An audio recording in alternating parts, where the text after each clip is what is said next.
L'amour est né, Jésus le Sauveur.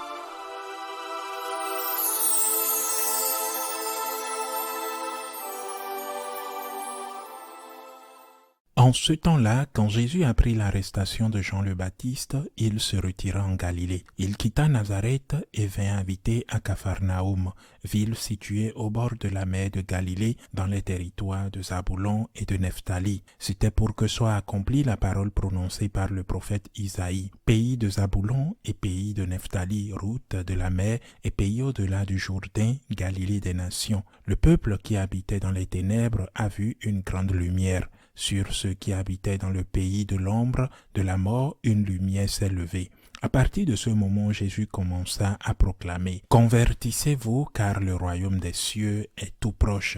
Jésus parcourait toute la Galilée. Il enseignait dans leurs synagogues, proclamait l'évangile du royaume, guérissait toute maladie et toute infirmité dans le peuple. Sa renommée se répandit dans toute la Syrie. On lui amena tous ceux qui souffraient, atteints de maladies et de tourments de toutes sortes, possédés, épileptiques, paralysés, et il les guérit. De grandes foules le suivirent, venus de la Galilée, de la Décapole, de Jérusalem, de la Judée et de l'autre côté du Jourdain. Acclamons la parole de Dieu. L'évangile que nous venons de lire présente deux figures qui peuvent être envisagées de notre Seigneur Jésus selon bien sûr deux perspectives, celle d'un athée ou celle d'un croyant. Chacun devra décider pour soi-même et pour son entourage, qu'il soit prêtre ou évêque y compris, de la perspective à adopter face à l'Évangile. Il existe une clé à cela. Elle est simple à comprendre et à appliquer. Une perspective athée de Jésus, de l'Église, corps mystique du Christ et du message évangélique présente Jésus exclusivement ou du moins principalement comme un guide social et l'Évangile comme une institution ayant une mission sociale voire sociopolitique dans certains cas, c'est-à-dire une mission de solidarité, d'aide aux personnes dans le besoin ou de défense de causes nobles et justes, mais toujours à un niveau terrestre. Et bien sûr, l'Évangile n'est rien d'autre que la doctrine qui doit donner cohérence, constance et justification à cette mission et à cette figure. Voilà ce que nous pouvons dire de cette figure de Jésus qui enseigne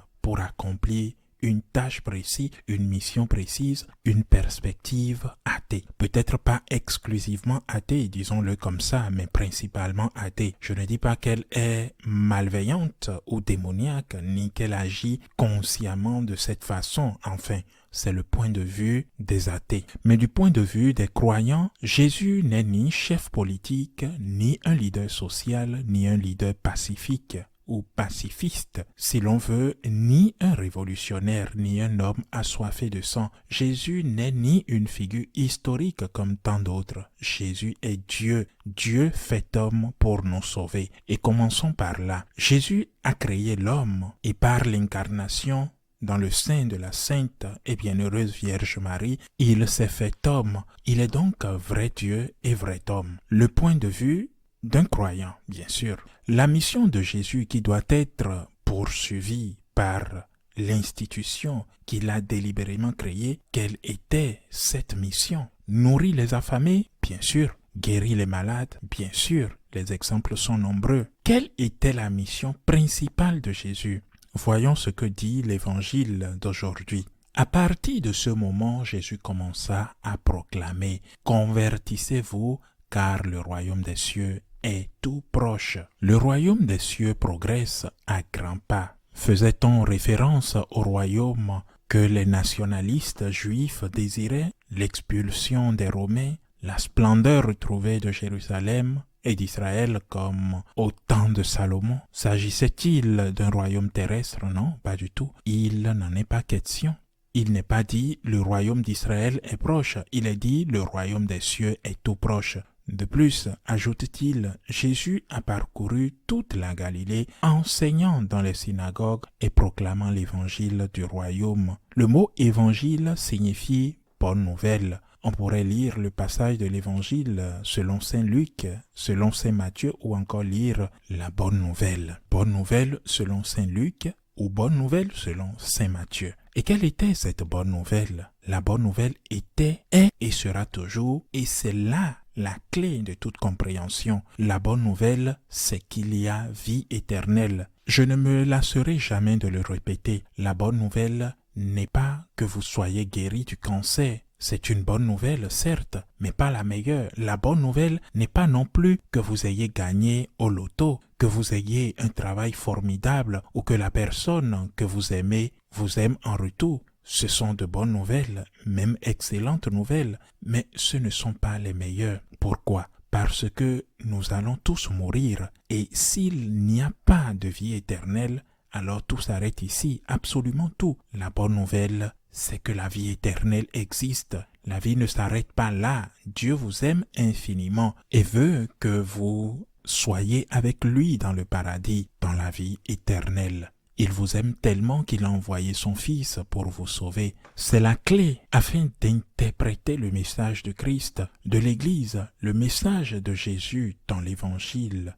Alors que, selon les athées, le Christ est un grand homme. N'est-ce pas? L'Église doit accomplir une mission sociale. On ne lui reproche rien. Le Christ était effectivement un grand homme parce qu'il était un homme authentique. Et l'Église doit accomplir une mission sociale. C'est tout à fait juste et même vrai. L'Évangile est la doctrine qui permet de mener à bien cette mission sociale. Par conséquent, tout ce qui pourrait entraver cet objectif doit être occulté. Voilà une lecture athée de Jésus-Christ, de l'Évangile et de l'Église. Mais pour les croyants, le Christ est Dieu. L'Église doit conduire les hommes à Dieu et collaborer avec lui, car en fin de compte, tout dépend de chacun. L'Église doit collaborer pour que chacun puisse être avec Dieu sur terre et au ciel, comme nous le prions dans le Notre Père. Que ta volonté soit faite sur la terre comme au ciel. Car le but ultime, définitif, le plus important, le vrai but, pas n'importe quel but,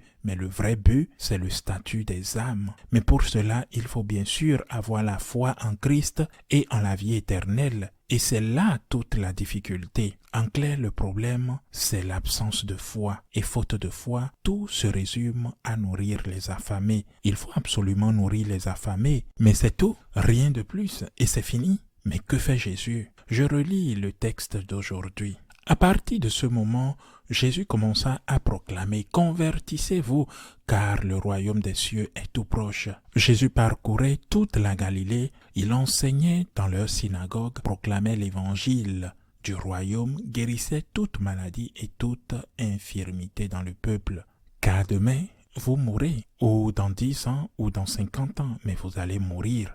Le royaume des cieux est proche, répentez-vous. Cette conversion que Jésus prêche, et que l'Église se doit de prêcher si l'on veut lui être fidèle et ne pas se transformer en une ONG implique la repentance, la demande de pardon à Dieu, la confession humble de ses péchés au prêtre et la ferme résolution de changer. Autrement dit, cette conversion implique de penser au ciel, à la présence de Dieu, à lui plaire, mais aussi à changer sur terre.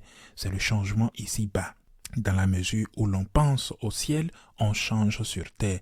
Et changer ici-bas signifie nourrir les affamés, être juste, respecter les commandements, aller bien sûr à la messe, aller bien au-delà du minimum pour faire le bien. L'Église ne se contente pas de prêcher, célébrer une liturgie et c'est tout, non? L'Église dit adorez Dieu avec une liturgie bien célébrée et convertissez-vous, c'est-à-dire changez votre vie sur terre, cessez de faire le mal et commencez à faire le bien. Et que se passe-t-il lorsque l'Église est athée ou lorsqu'elle est composée de croyants? Ceci n'est pas une hypothèse, ce n'est pas une théorie, c'est un constat. Une Église athée, c'est-à-dire une Église qui ne nie pas Jésus, mais considère que la divinité de Jésus-Christ est un aspect secondaire marginal, quelque chose qui n'est pratiquement jamais abordé. Une Église athée se vide de plus en plus, il n'y a plus de vocation. Une Église athée, en fin de compte, manque de ressources pour faire le bien, car si personne ne la fréquente, d'où viendra son financement? Elle dépend du gouvernement. et de ses financeurs et finit par devenir un instrument du pouvoir en place, comme tant d'autres, plus ou moins subventionnés. Une église croyante, par contre, c'est-à-dire qui évangélise, qui parle du ciel, de la vie éternelle, de la conversion, est une église dont le nombre de fidèles et de vocations ne cesse de croître grâce aux personnes converties et à celles qui aspirent à la conversion, qui font l'aumône. Cette église croyante dispose davantage de ressources pour aider les pauvres. Son objectif premier est de glorifier Dieu et de conduire les âmes au ciel. Mais il en résulte qu'elle a bien plus de moyens d'aider ceux qui souffrent de la faim, car, entre autres, outre l'aumône, chaque fidèle a une conscience et sait qu'il doit faire le bien. Il est facile de distinguer l'église athée de l'église croyante. Parle-t-elle du paradis ou non? C'est aussi simple que cela. Parle-t-elle de conversion ou non? Parle-t-elle de repentance, de confession et de culte ou non? C'est aussi simple que cela. Quel rapport avec les vocations? Mais comment peut-il y avoir des vocations si on vous propose uniquement du travail social? Vous pouvez rejoindre une ONG. Vous avez votre famille et ces ONG rémunèrent presque toujours bien. Elles emploient des bénévoles, mais les responsables sont bien payés. Ces ONG font un travail formidable, je n'ai rien contre elles, mais elles n'ont pas de fondement spirituel, seulement de l'humanisme, de la générosité ou un esprit commercial, comme cela a été prouvé à maintes reprises. Une personne avec cette inclination humaniste pourrait rejoindre une ONG, mais comment un jeune croyant pourrait-il être attiré par une église qui n'est qu'une organisation sociale, qu'elle soit bien ou mal gérée, car souvent elle est même mal gérée. À l'inverse, une église croyante vous parle de la vie éternelle, vous dit que vous devez vous convertir pour y accéder, vous parle de l'amour de Dieu et de l'amour que Dieu a pour chaque personne, chaque être humain, vous dit que la moisson est abondante mais les ouvriers sont peu nombreux et vous tend la main en vous demandant de l'aide, en vous disant que Jésus-Christ a besoin de vous ici et maintenant. Il a besoin de vous. Et pourquoi? Pour continuer son œuvre, prêcher l'évangile, prêcher le royaume des cieux, la promesse de la vie éternelle, prêcher la conversion, rapprocher les gens de Dieu et par amour pour Dieu, les aider à développer un cœur compatissant, à vaincre la faim, à se retrouver et à se libérer du péché qui les ronge et aussi de résoudre les problèmes sociaux. Durant ces jours, j'insisterai sur ce point. Une église croyante est une église qui a besoin de prêtres croyants et je m'adresse aux jeunes qui ont la foi, leur tendant la main de Jésus qui dit « Venez et voyez, si votre cœur est comblé et si vous vous sentez heureux, si vous avez trouvé la paix que vous cherchez et le sens de votre vie, venez et voyez que c'est le cas. Ainsi soit-il. »